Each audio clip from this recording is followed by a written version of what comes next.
Hello and welcome to the Talent for Tomorrow podcast. I'm your host, Zora Mulligan, Commissioner of Higher Education for the state of Missouri and proud West Plains Zizzer. This podcast is part of the Talent for Tomorrow initiative, which is a big picture look at how we approach economic development and workforce development in the state of Missouri. Over the course of this series, you're going to hear us talk to state and national leaders about their vision of workforce development. We're also going to talk with a lot of real people because sometimes we forget as we review the data that it's actually about real people who are putting real boots on the ground. I hope that you'll enjoy listening to this series and hearing the real voices talk about developing talent for tomorrow.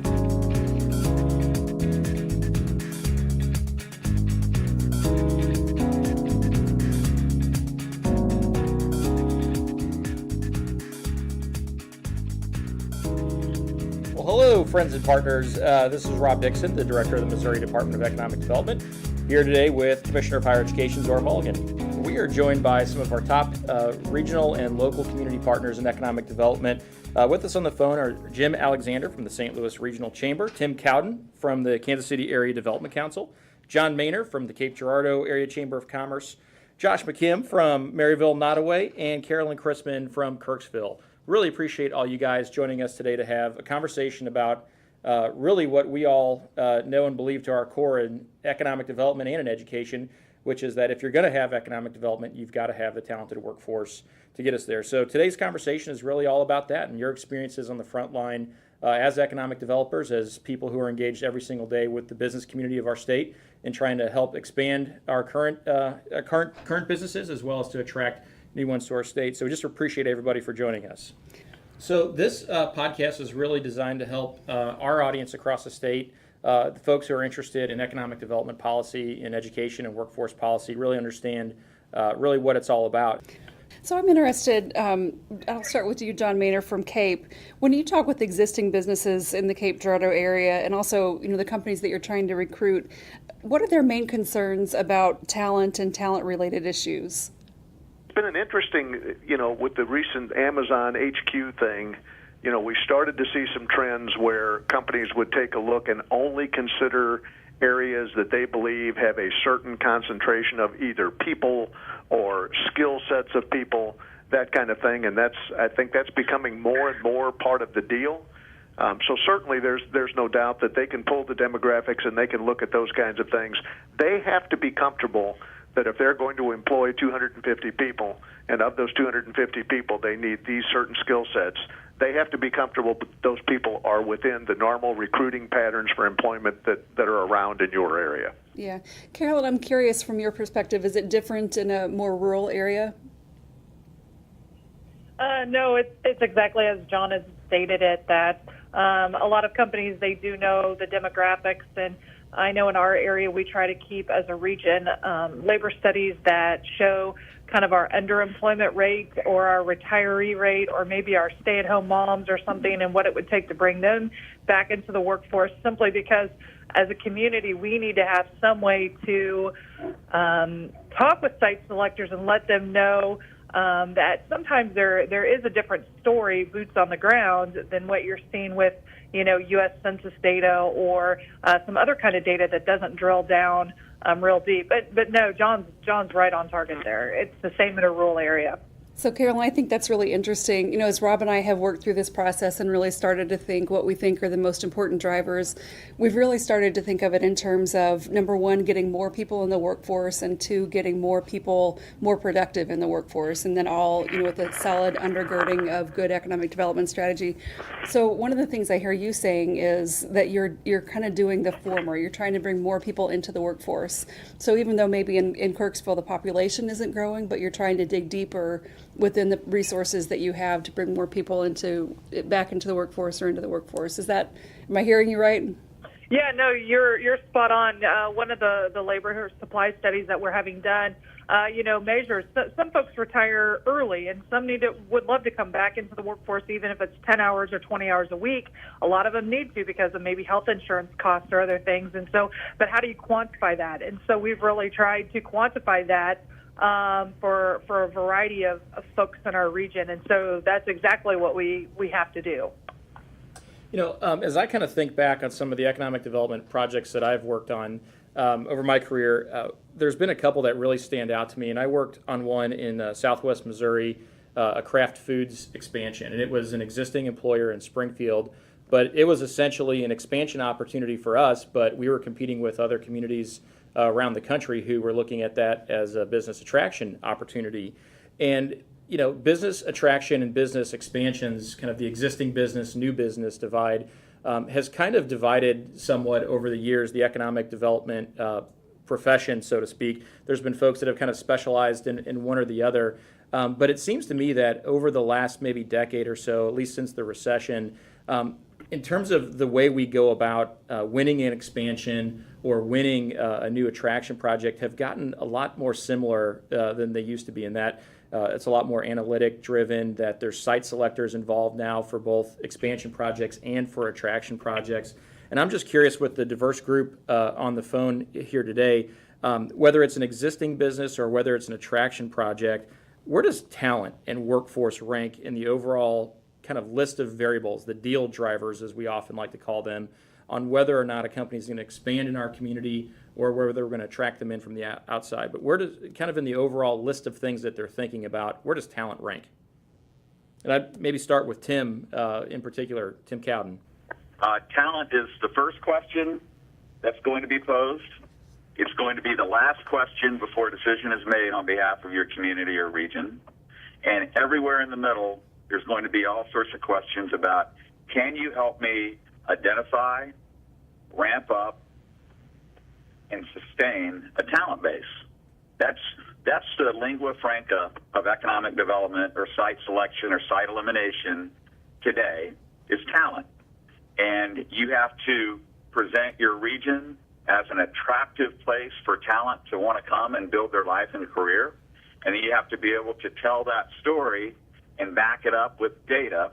Because again, information is the currency of our business.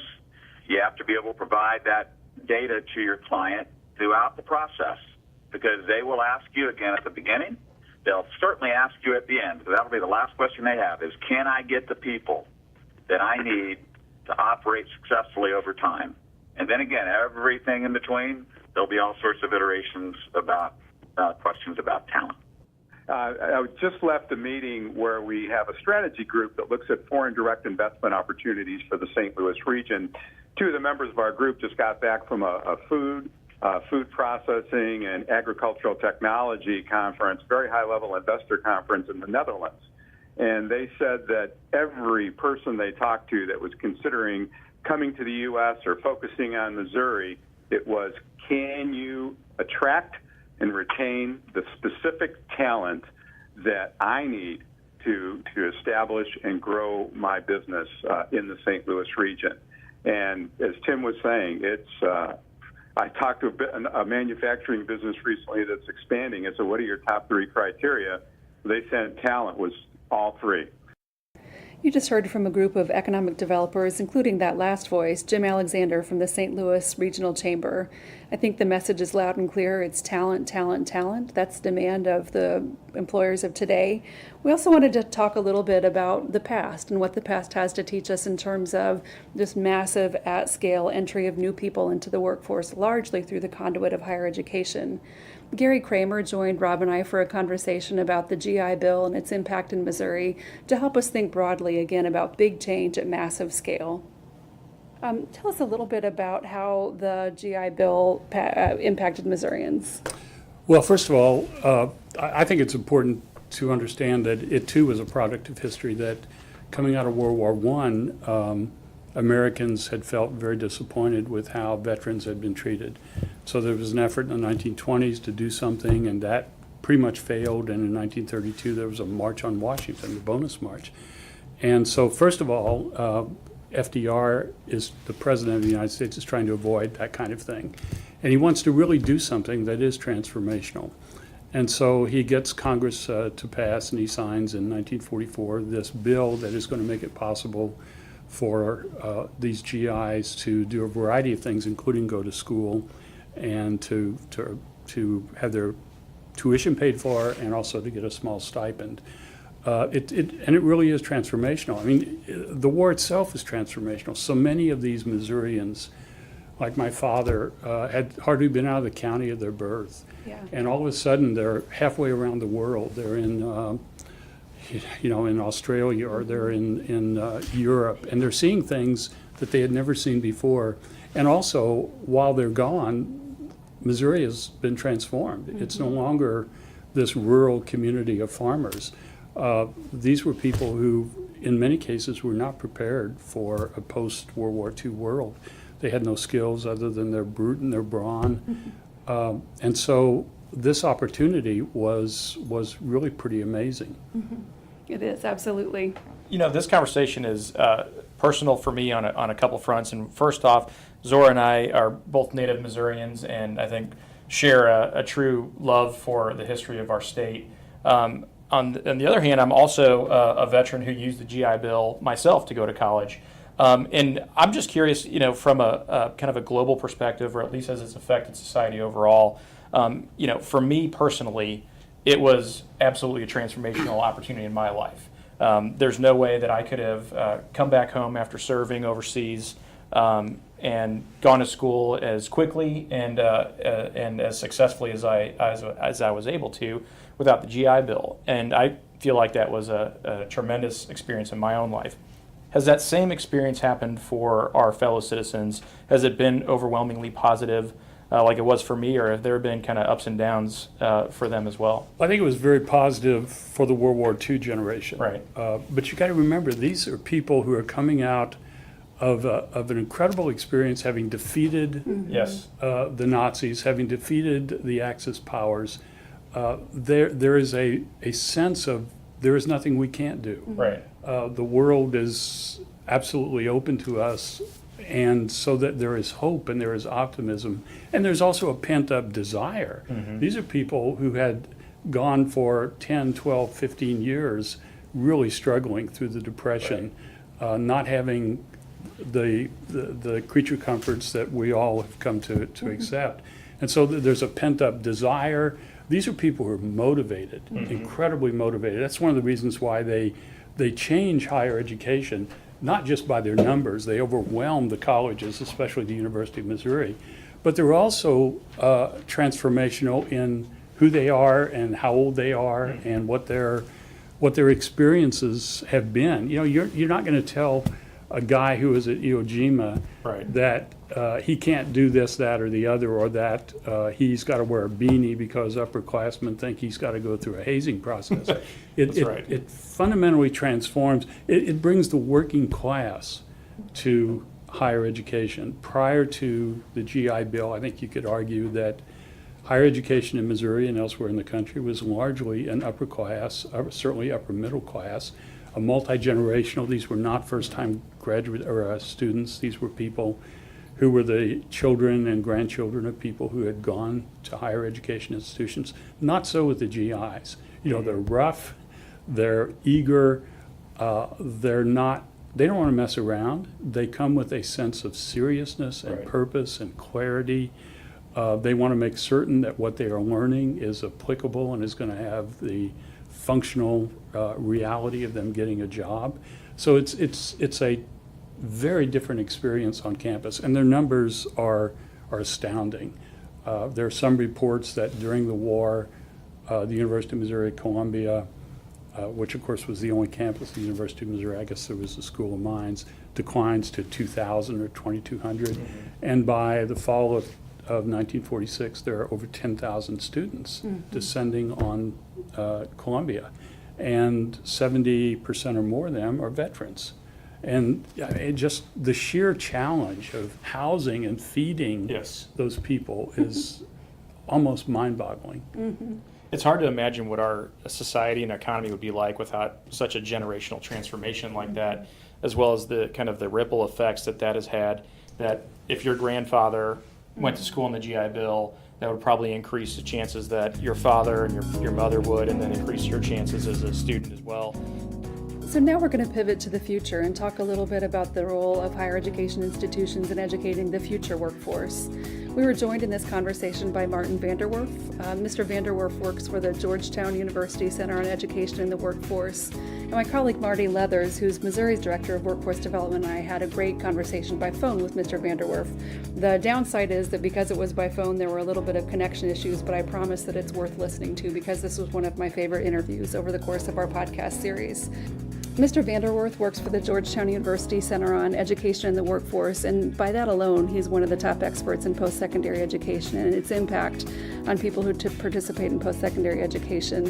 He also has been a reporter and editor with the Chronicle of Higher Education, and maybe of greatest import to us here in Missouri, he was the editor of the St. Louis Post-Dispatch for a period of time and remembered his experience of living and working in Missouri very fondly when we spoke. Things change really fast. One part of the disconnect between higher education and the work is that higher education changes very slowly. The workforce changes really quickly.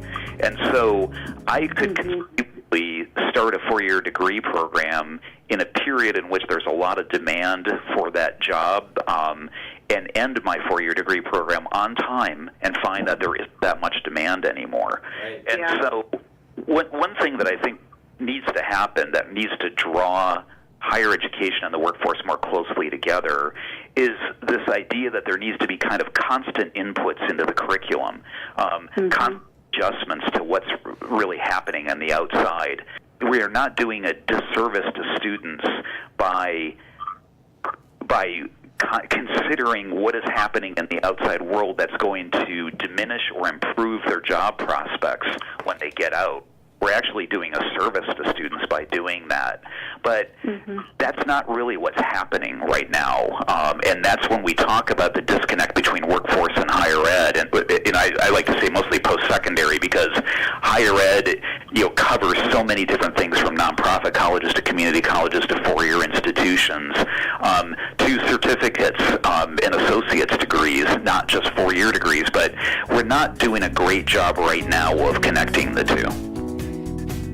We'll hear more from Mr. Vanderwerf in future podcasts. He really is, like I said, a great thought leader and a person with a lot of very interesting things to say about higher education. I also want to thank those who joined us for the other segments of the show today. Those include the economic developers from around the state, Gary Kramer from the State Historical Society, and then Rob Dixon, the Director of Economic Development, for joining me in these interviews.